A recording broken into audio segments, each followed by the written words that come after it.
नमस्कार, मेरा नाम है चेतन कुमार और आप देख रहे हैं न्यूज़ 94 हिंदी। आज पीछे बैनर देखकर आप समझ ही गए होंगे, हम हैं भीम आर्मी के मंडल अध्यक्ष रविंद्र कुमार टिंकू जी के साथ। जी हाँ, आज भारत बंद था, लेकिन भारत बंद के दौरान रविंद्र कुमार टिंकू जी को कि पुलिस की निगरानी में रखा और इनको मतलब कहीं जाने नहीं दिया। तो आगे की बात पूछते हैं। जी सर, स्वागत है आपका। जी धन्यवाद। तो सर, क्या रहा मतलब कि आज भारत बंद था और आपको जाने नहीं दिया, क्या कारण रहा?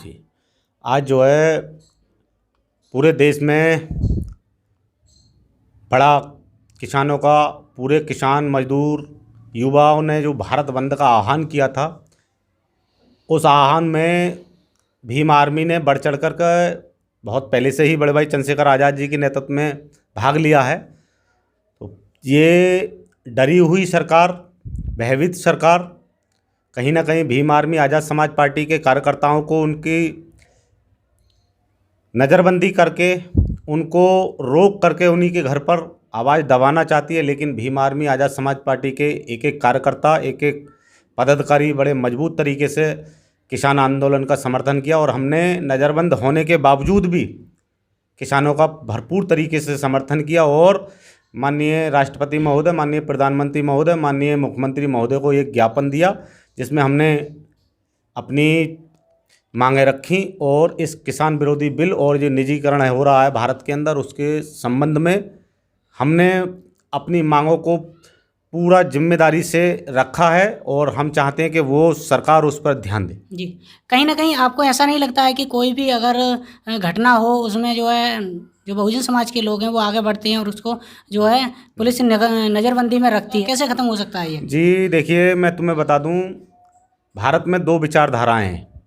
पहली विचारधारा है अम्बेडकरवाद, और अम्बेडकरवाद का मतलब है ज्ञान, विज्ञान और विवेक और शीलवान।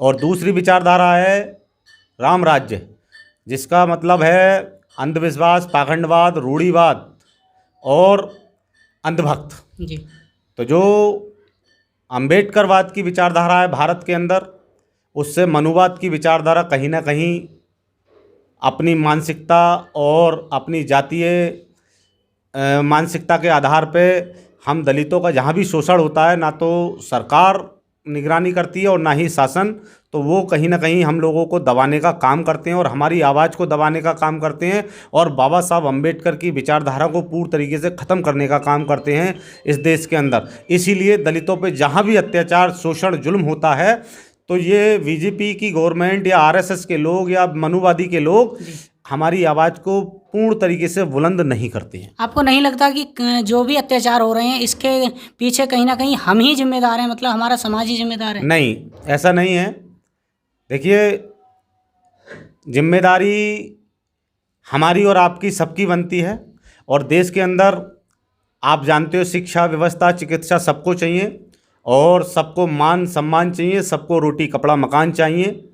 लेकिन कहीं ना कहीं कोई गरीब भूख से मर जाना, कोई गरीब कहीं ना कहीं तड़प के ठंड से मर जाना, कोई गरीब कहीं ना कहीं गर्मी से तड़प के मर जाना, तो आप जानते हो ऐसी स्थिति में आदमी कहीं ना कहीं अपने हक अधिकार पाने के लिए सरकार से कहीं ना कहीं मुजोरी या उससे अपना हक मांगता है। तो इनको नहीं, बुरा जैसा लगता कि है। आपको नज़रबंदी कर दिया गया तो इसका कारण मेन है सरकार, और आज तक भी बहुजन समाज का कोई भी प्रधानमंत्री नहीं बना। इसका कारण कहीं ना कहीं यही है कि जो है बहुजन समाज ही इसका जिम्मेदार है। नहीं, ऐसा नहीं है। देखिए, अभी क्योंकि मैं आपको बताऊंगा, बाबा साहब अम्बेडकर ने भारत के अंदर सबको समता, समानता, स्वतंत्रता का अधिकार दिया है, लेकिन कई हद तक हमारे बहुजन समाज के लोग, मुस्लिम समाज के लोग समझ नहीं पाए हैं और एक यूनिटी बनकर के पैदा हुई। मान्यवर काशीराम साहब ने पैदा की, मुख्यमंत्री लड़े हम लोग, लेकिन प्रधानमंत्री की कुर्सी पर बहुत जल्द बड़े भाई चंद्रशेखर आज़ाद जी को हम लोग पहुंचाने का काम करेंगे। इसी तरीके से अगर हम काम करते रहे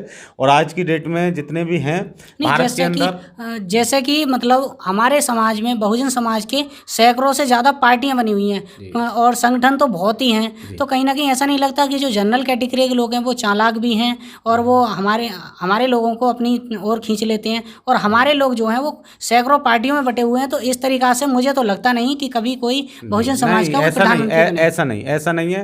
देखिए, बाबा साहब अम्बेडकर ने सबको समता, स्वतंत्रता का अधिकार दिया। बाबा साहब ने कहा संसद भवन का एक ही गेट नहीं है, कई गेट हैं। कहीं से जाओ जरूर और अपने हक अधिकारों की लड़ाई लड़ो, अपने समाज की बात रखो। नहीं, पार्टियां बननी देश के अंदर कोई गलत नहीं है, पार्टियां लेकिन बननी गलत नहीं है, लेकिन हम एक जगह आ जाएंगे बहुत जल्दी। वो दौर आ रहा है और हम लोग मुख्यमंत्री इस देश में बने हैं तो प्रधानमंत्री भी कहीं ना कहीं क्योंकि बनेंगे। वही तो मैं बात कर रहा हूँ, जो टूटा हुआ समाज है वो प्रधानमंत्री कैसे बन सकता है, क्योंकि सैकड़ों पार्टियों में बटे हुए हैं। नहीं, अभी हम लोग बाबा साहब अम्बेडकर को पूर्ण तरीके से पढ़ नहीं पाए थे, लेकिन अब पढ़ चुके हैं। हम लोग गांव-गांव घूमते